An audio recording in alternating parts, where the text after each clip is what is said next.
Donald Trump pleads not guilty. This is Undiluted News. Mikey Bones reporting. Former President Donald Trump has pleaded not guilty to 37 charges related to alleged mishandling of classified documents. His lawyers asked for a jury trial during the former president's arraignment yesterday at a federal courthouse in Miami. We most recently entered a plea of not guilty, Trump's attorney Todd Blanche told the judge.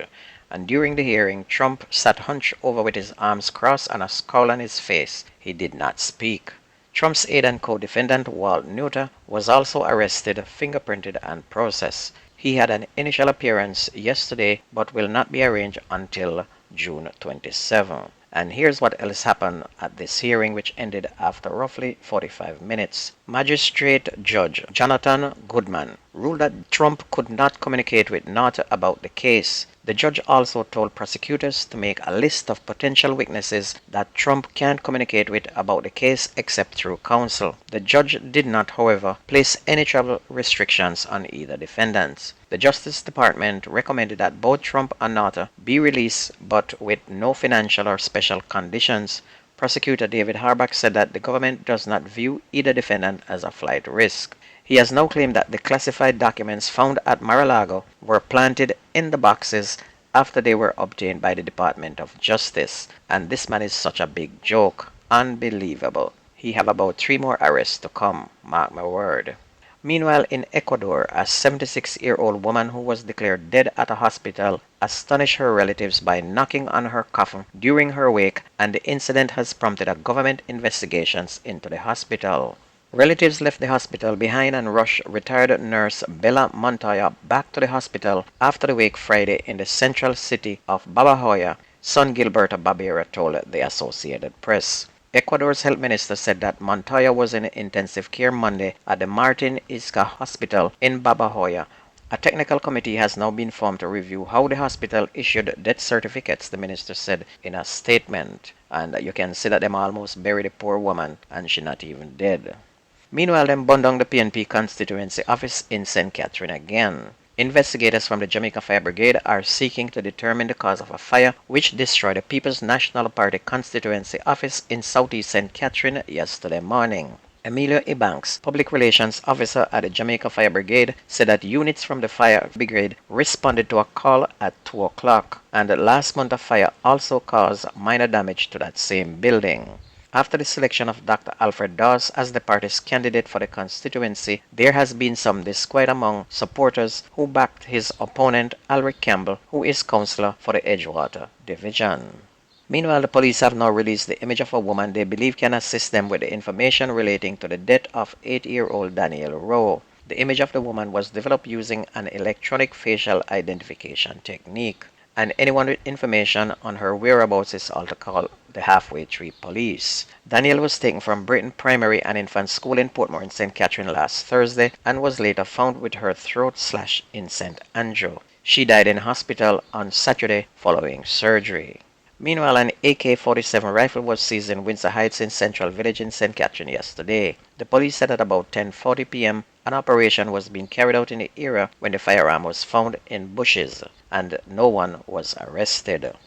Police said that they have in custody a person who they believe orchestrated the recent attacks on a courier company, Beryllium Limited security team, pulling off multi-million-dollar heists. That person who was arrested last Thursday is one of 4 suspects who have been arrested in connection with 3 of the 4 recent incidents now under investigation, which occurred between February and April of this year. Deputy Commissioner of Police in charge of Crime and Security Fitz Bailey said that all 4 persons in custody are believed to have been involved in the first incident, which occurred on February 27 at Portmore Pines Plaza, where gunmen murdered 1 member of the Beryllium team and injured 2 others. The team was about to service automated teller machines at the JN Bank when the criminals made off with $10 million in cash in that incident. In relation to the second incident on March 19, when 4 Beryllium team members were shot and injured in an attack in Brayton Parkway in Portmore, St. Catherine, 1 person has been charged and 1 person was taken into custody on reasonable suspicion. And that time, criminals made off with a little over $23 million. There was a chaotic scene at Ascot Primary School in St. Catherine yesterday afternoon following the shooting of a man.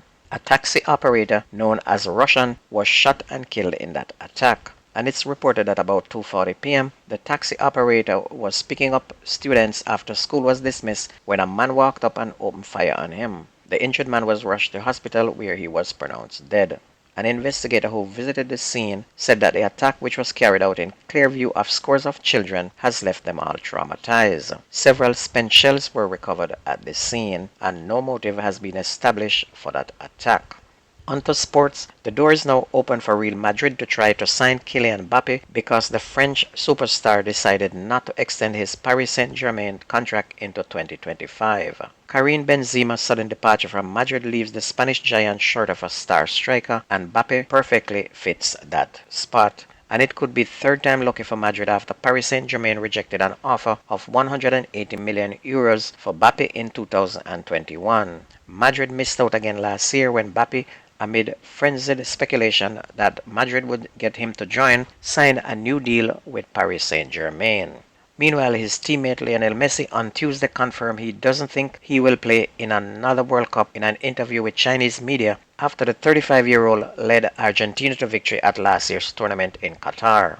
The seven-time Ballon d'Or winner is currently in Beijing, where Argentina will play a friendly against Australia on Thursday. And his comments comes after he said earlier this year to Argentina newspaper Ole that it would be very difficult to play at another World Cup, and he will turn 39 during the next tournament. Messi last week announced he would join MLS side Inter Miami after his 2-year deal with Paris Saint-Germain came to an end. And Argentina will play Thursday's friendly against Australia at the 68,000 capacity Workers Stadium in Beijing. Meanwhile, Jamaica and Qatar will meet for a friendly international in Austria tomorrow as both teams prepare for the CONCACAF Gold Cup later this month. The Reggae Boys last took to the field back in March when they held Mexico to a 2-2 draw, but Jaime Halgrison's men failed to qualify for the CONCACAF Nations League finals after recording just 1 win and 3 draws to finish 2 points behind Mexico in Group A. The Reggae Boys have managed to win just one of their previous 11 games in all competitions, recording 6 draws and 4 defeats.